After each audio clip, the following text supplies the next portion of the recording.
সকাল সকাল ফ্রেশ ডাব নিয়ে বসে পড়লাম খেতে। তো আমাদের নারকেল গাছে না অনেকটাই নারকেল পেকে আছে, আর হঠাৎ মঠাৎ একটা দুটো করে পড়তেই থাকে।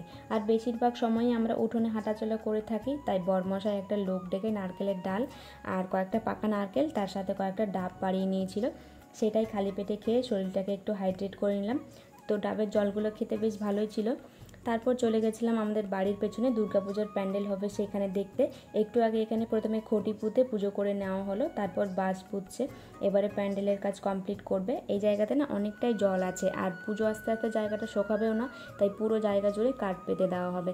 এরপর চলে এলাম বাড়িতে বাকি কাজগুলো সারতে। এখন বিছানাটা একটু ঝেড়ে নিচ্ছি, আর খাটের সাইডগুলো না কয়েকদিন পর পরই ধুলো বসে যায়, তাই একটু ভেজা কাপড় দিয়ে মুছে নিলাম।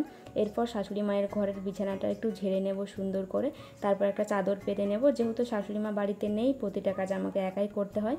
তো ভিডিওটা তোমাদের ভালো লাগলে করে দিও সাবস্ক্রাইব, আর ফেসবুক থেকে দেখলে ফলো করে যেও।